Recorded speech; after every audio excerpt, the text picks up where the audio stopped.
영국의 극작가이면서 유명한 신학자였던 C.S. 루이스가 있습니다. 이분이 이런 말을 했는데요. 아주 참 의미심장한 말이니까 여러분 한번 잘 들어보시기 바랍니다. 당신이 할 수 있는 가장 위험스러운 일은 당신의 본능적 욕심 하나를 취해서 어떻게 해서든지 당연한 것으로 만드는 것입니다. 만약 당신이 그 욕심을 절대적인 기준으로 삼는다면 당신을 악마로 만들 것입니다. 당신은 온 인류를 사랑하는 것으로 모든 것이 정당화된다고 생각할지 모릅니다. 그러나 그렇지 않습니다. 만약 당신이 정의를 염두에 두지 않는다면 당신은 인류를 사랑한다는 핑계 아래 사소한 약속을 쉽게 깨트릴 것이고 거짓 증거를 갖다 댈 것입니다. 결국 당신은 잔인하고 신뢰할 수 없는 사람이 될 것입니다. 루이스가 경고하는 것은 바로 자신 개인의 욕심을 마치 모든 사람들이 따라야 할 어떤 당연한 것으로 만들지 말라 말이에요. 또 그것을 관철시키기 위해서 그것을 절대적인 것으로 만들지 말고 또한 그것을 정당화하기 위해서 그럴듯한 아주 거창한 이런 사랑이라는 것을 내놓고 어떤 정당화시키지 말라는 그런 것은 사실은 사랑이 아니라 욕심에 불과하다 하는데 그런 이야기입니다. 사실 자기 욕심으로 치장된 이 거창한 거 있잖아요. 거창한 사랑에는 실제적이고 구체적인 것이 없는 경우가 대부분입니다. 예를 들어서 매달 20불씩 자선단체에 기부를 한다고 해도 정작 자기 옆에 사는 사람하고는 전혀 게롤렁하지 않는, 사이좋게 지내지 않는 그런 경우가 많이 있고요. 또한 힐러리 클린턴을 백악관으로 보내자고 하는 어떤 그런 캠페인하는 남자가 정작 자기 부인은 부엌으로 보내 평생 식모로 살게 하고요. 민족 해방을 외치고 정의를 외치는 소위 이제 좌파 세력들은 정작 탄압하고 굶어 죽게 하는 그 북한 정권에 대해서는 함구를 합니다. 또한 경제와 안보를 외치는 우파 세력은 가난한 국민들을 무시하고 또한 안보를 핑계로 탄압을 하기도 합니다. 아버지라는 존재는 존경의 대상이라고는 알고 있지만은 정작 자기 아버지는 존경하지 않습니다. 또한 그리스도의 몸된 교회를 사랑한다고 하지만은 정작 교회 아무개 집사는 사랑하지 않습니다. 마치 하나님 사랑과 이웃 사랑을 외쳤던 가르쳤던 어떤 예수님의 비유에 나오는 그 제사장과 레위는 정작 강도 만나 신음하는 그 사람은 그냥 지나쳤던 것과 비슷합니다. 다윗이 이스라엘을 통치할 때에 3년 거듭하여 기근이 있었다고 기록하고 있죠. 이것은 바로 사울 왕이 기브온 사람을 죽였기 때문에 하나님께서 벌을 내리신 것이라 1절에 말씀합니다. 기브온 사람들이 누굽니까? 여러분 잘 아시겠지만은 여호수아 때 이제 거슬러 올라가면 말이죠. 이제 가나안 정복할 때에 여호수아가 여리고와 아이성을 정복하지 않습니까? 단별절하지 않습니까? 이 소식을 들었어요. 기브온 사람들이. 야, 곧 우리 차례겠구나 생각을 하고 어떻게 합니까? 추릭을 쓰죠. 멀리서 온 사람들처럼 사신처럼 와가지고 이리저리 이렇게 속여가지고 조약을 맺습니다. 나중에는 그것이 거짓인지 알아요. 그러나 어떻게 합니까? 여호와의 이름으로 여호와로 말미암아 조약을 맺은 거기 때문에 어쩔 수 없다라고 기록을 하고 있어요. 여호수아에. 그리고 대신에 물 깃는 자와 나무 패는 그런 노예로 삼습니다. 그것이 사울 왕과 다윗에까지 계속 이어졌던 것이에요. 근데 이제 이러한 사람들을 사울 왕이 죽였는데 그 이유는 뭐라고 했어요? 2절에 보니까 자기 백성들을 위해 이스라엘과 유다 백성들을 위한 열심 때문에 즉 백성들의 환심을 사기 위해서 그런 나쁜 짓을 한 것입니다. 물론 단순히 사람을 죽이고 어떻게 보면 노예들이니까 그럴 수도 있었겠죠. 그러나 그들은 보통 사람이 아닙니다. 즉 하나님의 이름으로 맺어진 조약에 해당되는 사람이었다 하는 것입니다. 결코 자신의 어떤 욕심을 정당화할 수 있는 그러한 또 백성들을 향한 어떤 사랑을 보여주기 위한 그러한 방법이 될 수가 없었던 것입니다. 정말 하나님께서 이스라엘 백성들로 하여금 가나안 정복할 때에 다 죽이라고 했었고 또한 지금 수백 년 동안에 노예로 살고 있던 기브온 사람들이라 뭐까지 그 얼마 죽이면 어떻겠는가 생각했을지도 모르겠습니다. 결국 사울 왕은 자신의 욕심을 위해서 하나님의 공의까지, 하나님의 법까지 저버렸던 것입니다. 그래서 하나님께서 3년 동안 기근을 내리신 것이에요. 그래서 이 사실을 안 다윗은 3절에 보게 되니까 기브온 사람들에게 우리가 어떻게 하여야 속죄할 수가 있겠는가? 어떻게 해야 너희들이 하나님께 간구해서 우리를 위해서 복을 빌 수 있겠느냐고 이야기를 합니다. 굉장히 아이러니합니다. 왜냐하면 그야말로 이방 민족이요 노예인데 이들이 하나님께 이스라엘 백성들을 위해서 복을 빌어야 된단 말이에요. 뭐 이들이 뭐 하나님을 정말 더 잘 믿어서 그런 게 아니겠죠. 왜 그렇겠습니까? 바로 하나님의 조약을 깬 그 사건으로 말미암아 희생당한 사람이기 때문에 이들에게 속죄가 이루어져야 되고 어떤 대가가 치러져야 하기 때문에 귀한 존재가 돼 버린 것입니다. 바로 하나님의 공의가 회복되기 위해서는 그들의 용서가, 그들의 또 억울함이 풀어졌어야 했던 것입니다. 그러니까 기본 사람이 어떤 사람이냐가 문제가 아니라 바로 하나님의 말씀, 하나님의 조약, 그 법이 문제였죠. 하나님의 공의를 무시한 것이 문제였던 것입니다. 그래서 하나님의 그 법이 파기되고 하나님의 공의가 파기되면 반드시 하나님께서는 다시 세우신다 하는 것입니다. 사실은 이제 하나님의 법은 말이죠. 그 법 조항 자체를 위해 존재하는 것은 아닙니다. 뭐 베들교회는 그럴 리가 없겠습니다만 어떤 교회들 보면요, 재직회나 무슨 뭐 의원총 뭐라고 하면 교인총회 아니면 공동회 이런 거 있을 때에 꼭 법하는 사람이 있습니다. 특히 이제 노회나 총회 가면 더 그래요. 목사님들 법이요 하는데 그런 사람이 나서면 다들 인상 찡그립니다. 싫어해요. 왜 그래요? 그러니까 뭐 안다고 저렇게 나서나 뭐 자신의 어떤 의로움을 드러내는 거 아닌가 하는 생각을 하게 됩니다. 사실 이런 사람들은요, 따지고 보면 그 법의 의미와 그 목적은 별로 생각하지 않습니다.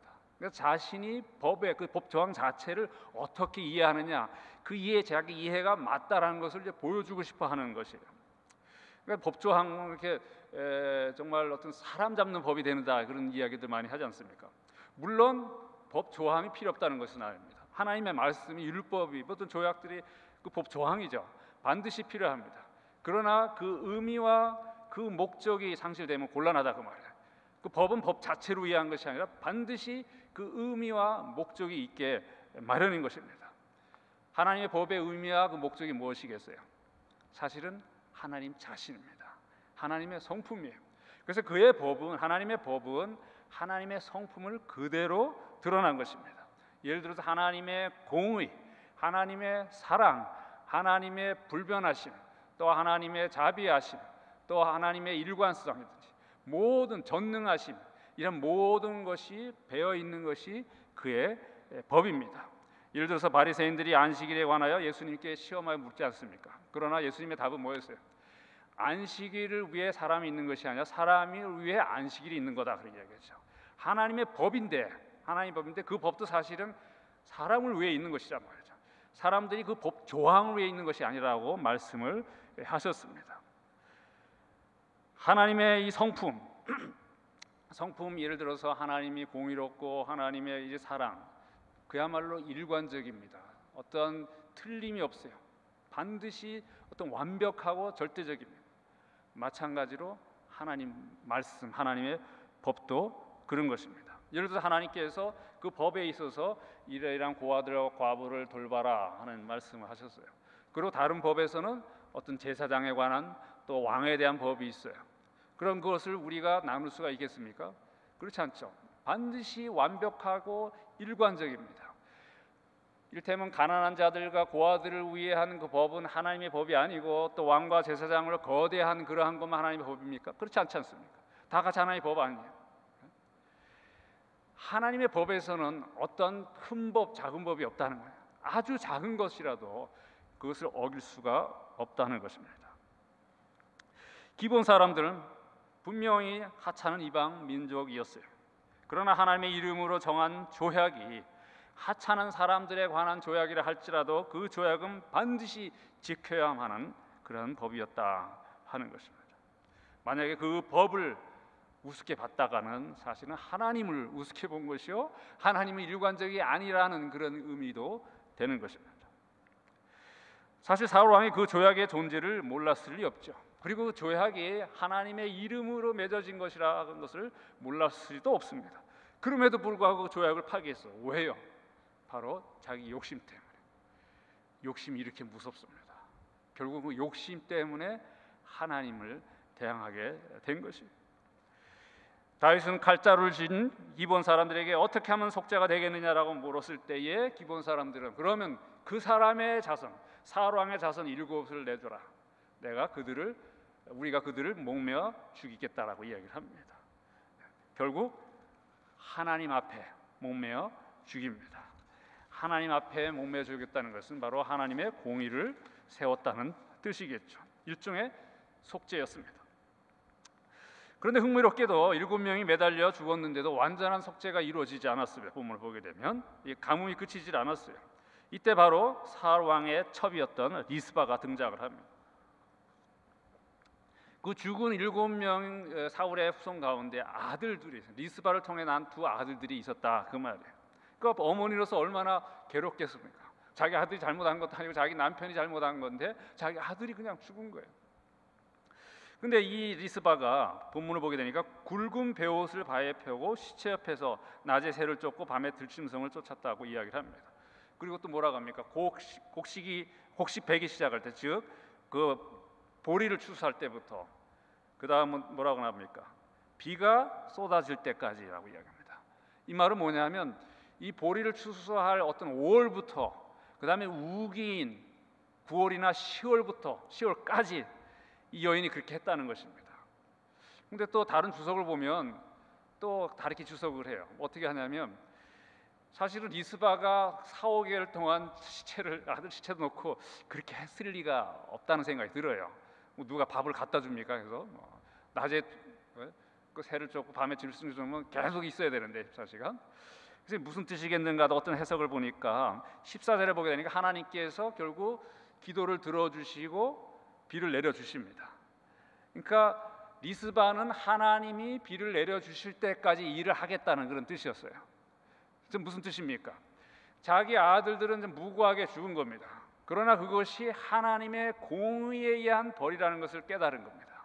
그럼 그 공의가 왜 소위 이제 이렇게 solve되는 해결돼야 되는 이유가 뭡니까? 바로 그 가뭄 때문이죠.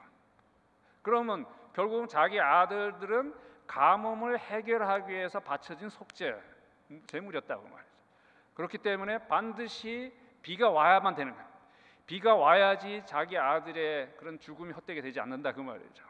그리고 이 여인은 비록 자기가 죽음을 막지는 못했지만은 그 아들의 그 시체가 새나 들짐승에 먹히는 것은 막을 수가 있었던 겁니다. 이 열심이 얼마나 대단한 열심입니까?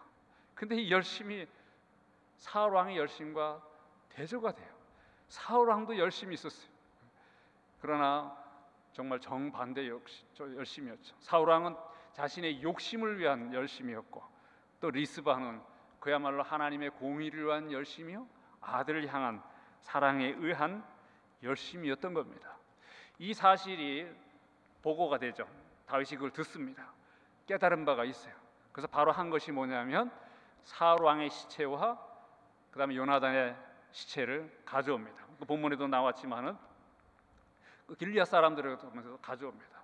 사실 이제 블레셋 사람들이 이제 사울 왕은 이제 자살을 이제 했던 것이고 이제 요나단은 이제 죽음을 당했는데 이들의 시체를 훼손을 시켰죠.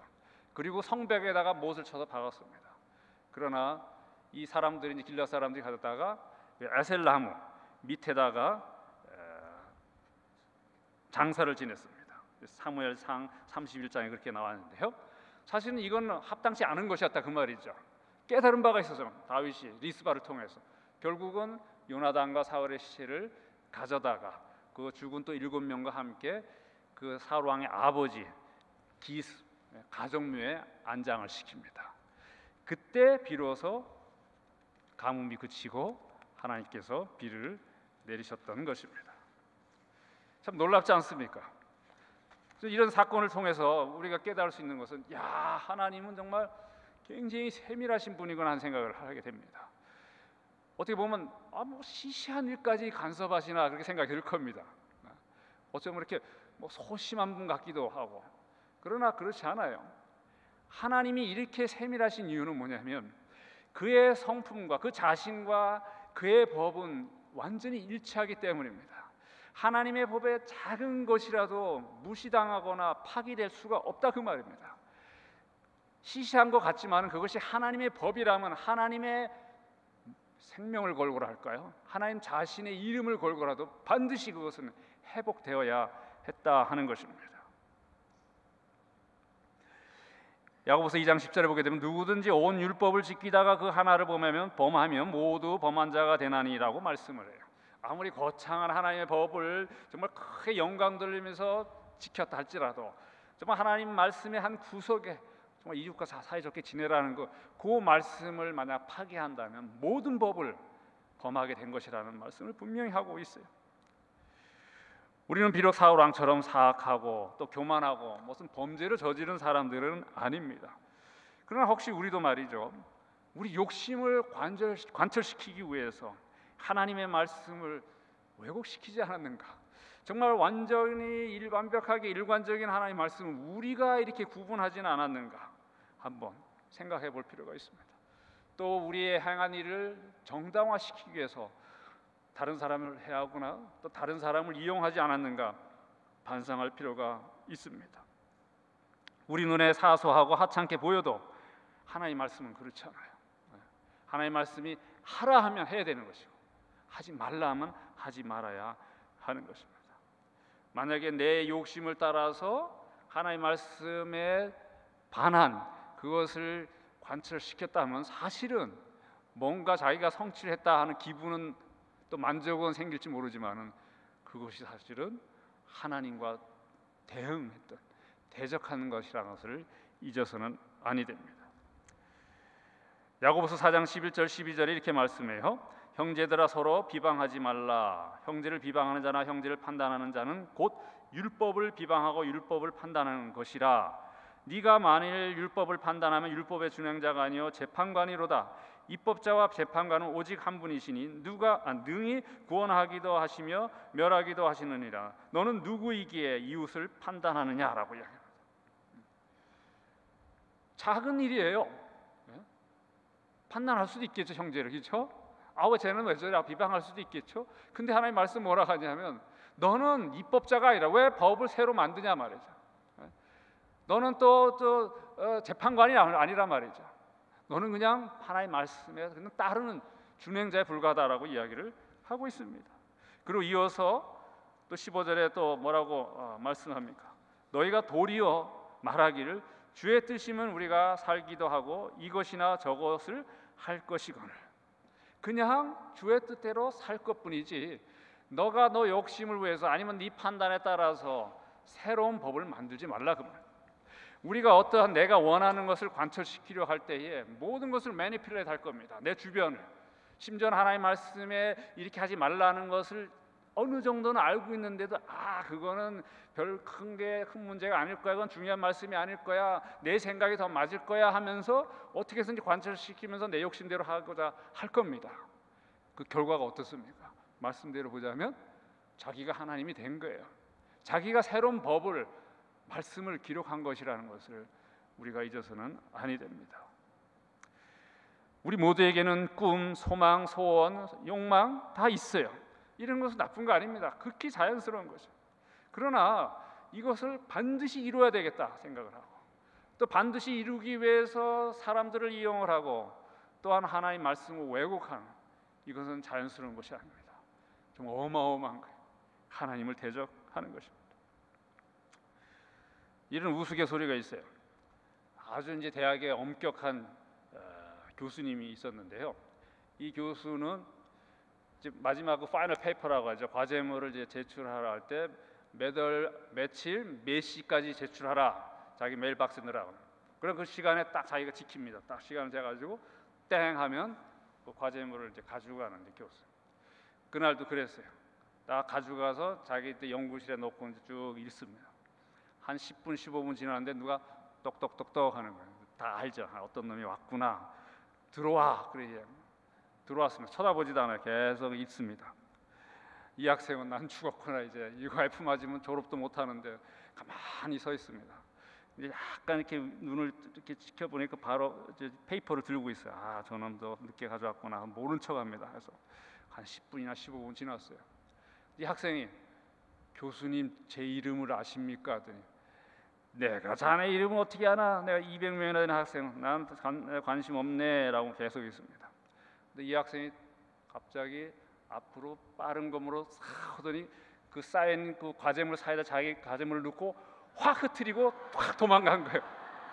도망가서 놀래가지고 쳐다보는데 뒷모습만 보이는 거예요.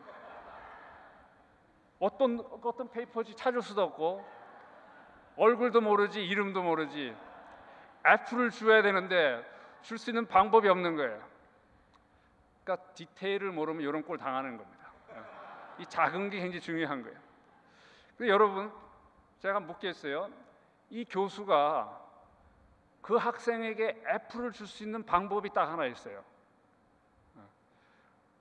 제가 이제 누구한테 좀 묻고 싶은데 제가 아는 분은 이제 정우영 집사님인데 정우영 집사님 혹시 아시는지 모르겠네요. 혹시 아십니까? 방법이 딱 하나 있어요. 다 애플을 주면 됩니다. 그건 말이 안 되잖아요. 만약에 이 교수가 꼭 이놈을 찾아서 애플을 주겠다는 그 욕망이죠. 그 욕망을 절대적인 것으로 바꾸면 다 애플을 줘도 됩니다. 왜냐하면 그게 절대적이니까. 근데 말이 안 되잖아요. 그죠? 마찬가지입니다. 우리의 개인의 욕심을 절대화시키면요, 사실은 그게 절대적이기 때문에 결국 하나님도 하나님 법도 상대적이 되고 만다는 것입니다. 이것은 정말 말도 안 되고 심지어는 사악한 거예요. 이치에 맞지 않은 겁니다. 그러니까 우리의 욕심 절대적으로 만드는 거 그렇게 무서운 것임을 우리가 알아야 됩니다. 우리는 혹 생각하기를 정말 모든 사람들이 나를 위해서 존재하는 것처럼 느껴지긴 해요. 정말 온 항성이 정말 지구를 중심으로 도는 것 같은 그런 착각 속에 빠지게 됩니다. 사실 내가 이 세상에서 가장 중요한 가치 있는 존재입니다. 나에게는. 여러분 마찬가지예요. 그건 당연한 거죠. 내 삶은 내가 사는 거지 김 목사님 내 삶을 사는 거 아니지 않습니까? 그죠? 나는 나에게 내가 가장 소중한 존재입니다. 제가 이것을 부정하는 것은 아닙니다. 그러나 우리는 말이죠. 내가 이 세상에서 내게 가장 중요한 존재요 가장 고귀한 이유는 나 때문이 아니라 바로 그리스도 때문입니다. 내가 그리스도 안에 있고 그리스도 안에서 다시 살았기 때문에 내가 이 세상에서 가장 고귀하고 존귀한 존재입니다. 그렇기 때문에 우리 삶의 중심은 내가 아니고 그리스도입니다. 그래서 다른 사람을 보거나 세상을 볼 때에 내 중심적으로 보는 것이 아니라 내가 비록 가장 내게 소중한 존재이지만은 예수 그리스도의 관점으로 십자가 관점으로 봐야 하는 것입니다. 그러니까 제가 말씀드린 것은 당신은 그냥 당신을 위해서 살지 말고 완전히 남을 위해서 살아 모든 거 희생하고 어떤 너의 소원과 욕심과 바라는 것도 다 갖고 나는 죽었어 그렇게 살라는 뜻이 아닙니다. 얼마든지 할 수 있어요. 그러나 분명히 알아야 됩니다. 모든 사람들이 나 자신을 위해 존재하는 것이 아니라 모든 사람이나 나나 바로 예수 그리스도를 위해서 존재해야 한다는 것입니다. 그래서 우리는 십자가로 말미암아 우리 패러다임이 전환되는 것이에요. 코페르니쿠스적인 그 전환 이야기하지 않습니까? 그 지구가 이제 태양을 돈다고 전환시킨 것처럼 이제 이때까지 우리가 내 중심적으로 모든 세계 모든 사람이 나를 위해서 돌았다고 생각을 하면 그것도 사실은 나쁜 생각은 아니었는데 그걸 조금 십자가로 바꾸자 그 말이죠. 내가 중심이 아니라 사실은 예수 그리스도가 중심이에요. 내가 세상과 저 사람과 나와 상관을 할 때에 저 사람보다 내가 잘 돼야 되고 내 중심이죠. 그죠? 모든 세계가 정말 나를 위해 존재해야 되고 내가 어떻게 해서 이 세계에서 살아남고 성공을 해야 됩니다. 그거 나쁜 거 아니에요. 그러나 이제는 그걸 조금 바꿔서 예수 그리스도의 관점으로 십자가의 관점으로 다른 사람을 보고 또 세상을 봐야 됩니다. 그랬을 때 내가 나를 위해서 사는 것이기도 하지만은 그야말로 희생할 수도 있어요. 교회를 위해서 또 복음을 위해서 희생할 수도 있는 것입니다. 이제 말을 맺겠어요. 십자가는 그야말로 공의와 사랑의 완벽한 조화였습니다. 7명의 사울 후손들은 사울 왕의 죄를 속죄하는 제물이었어요. 그리스도도 우리 모두의 죄에 대한 하나님의 공의를 실현하기 위한 속죄 제물이셨습니다. 죽은 7명도 무고했지만은 그래도 여전히 사울 왕의 후손이라는 그 연계성이 있었어요. 우리 주님은 무고하시지만 또한 우리와는 전혀 연계성이 없어요. 그럼에도 불구하고 우리 대신 죽으셨습니다. 하나님의 공의를 만족해 하신 것입니다. 이러한 공의는 사실 우리를 벌하심이 목적이 아니라 우리를 사랑하기 때문이었어요. 공의 없는 사랑은 온전한 사랑이 아닙니다. C.S. 루이스가 이야기한 것처럼 반드시 정의를 잘 생각. 정의가 없으면 그건 사랑이 아니라 욕심이 될 수가 있다 그 말이에요. 로마서 5장 8절에 우리가 아직 죄인 되었을 때 그리스도께서 우리를 위하여 죽으심으로 하나님께서 우리에게 대한 자기의 사랑을 확증하셨느니라고 말씀하죠. 십자가는 하나님의 공의의 만족을 위한 것이기도 하지만 동시에 우리를 사랑한다는 증거이기도 한 것입니다. 갈라디아서 5장 24절에 뭐라고 나옵니까? 우리는 우리의 정과 욕심을 십자가에 못 박았다 이야기를 합니다. 그것은 우리 주님께서 우리의 정과 욕심까지 다 속량해 주신 거예요. 근데 어떻게 된 것인지 살면서 계속 신앙생활 잘 하는데도 우리의 정과 욕심이 자꾸 어떤 간헐천처럼 이렇게 솟아나기도 합니다. 그죠? 어떻게 된 거예요? 십자가가 실패한 겁니까? 분명히 우리의 정과 욕심을 십자가에 못 박았는데 어떻게 된 겁니까? 그래서 십자가가 필요한 거예요. 그래서 우리가 이 땅에 사는 동안 계속 십자가가 필요하다는 것입니다. 사도 바울이 이 사망의 몸에서 누가 나를 건져내랴라고 탄식한 바로 그 직후에 우리 주 예수 그리스도로 말미암아 하나님께 감사하리로다 고백을 하지 않습니까? 그러니까 왜 내가 정과 욕심을 십자가 못 박았는데 왜 이러지 하면서 오호라 나는 공고한 사람이로다 누가 이 사망의 몸에서 나를 건져내라 할 탄식, 이 탄식이 필요합니다. 이런 고백이 필요하다는 거예요. 그때 비로소 십자가가 얼마나 좋은 건지 깨닫게 되는 것입니다. 사실 제가 볼 때는 이 다윗도 이러한 탄식이 있었다고 봅니다. 이 가뭄을 이뤄 도대체 왜 이럴까? 우리가 하나님께 무슨 죄를 졌을까? 탄식을 합니다. 탄식 후에 이런 해결점이 있는 것입니다. 리스바도 탄식을 한 겁니다. 자기 아들을 위해서 탄식을 합니다. 하나님의 공의에 대한 심판을 탄식을 합니다. 그 탄식 후에야 사실은 하나님의 해결점이 있는 것처럼 우리도 탄식이 됩니다. 탄식. 그 무디고 그냥 감각 없는 처럼 살아서는 안 돼. 사울왕처럼. 하나님 말씀을 비춰서 나의 죄인임을 깨닫고 그 죄를 정당하거나 어떤 그것을 관철시키거나 어떻게 할 생각하지 마시고 그냥 죄인으로서이다. 난 어쩌면 좋겠습니까? 우리 하나님께서 말씀하실 겁니다. 십자가가 있지 않니? 보혈의 힘으로 해결할 수 있지 않니? 라고 말씀하시는 거예요.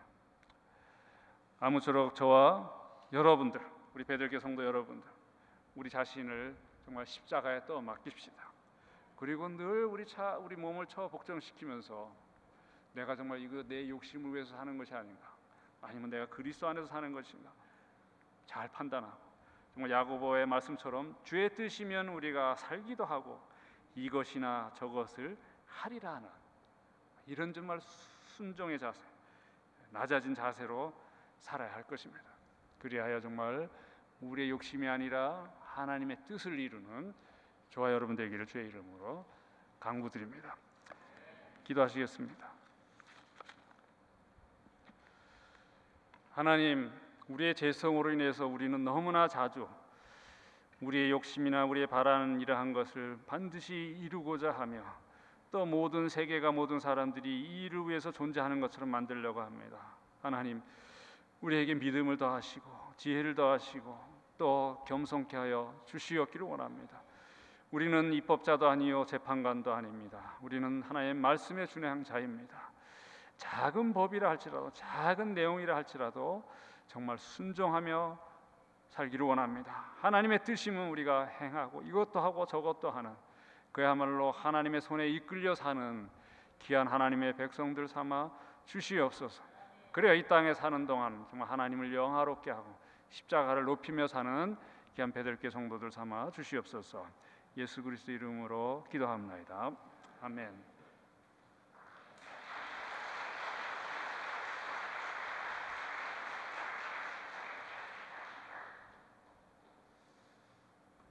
참 귀한 메시지 감사합니다. 한번 할까요? 우리 그 너무 귀한 찬양인데 나를 지으시니가 하나님 한번 같이 하십시다.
같이 한번 합심해서 기도하십시다. 오늘 말씀을 생각하면서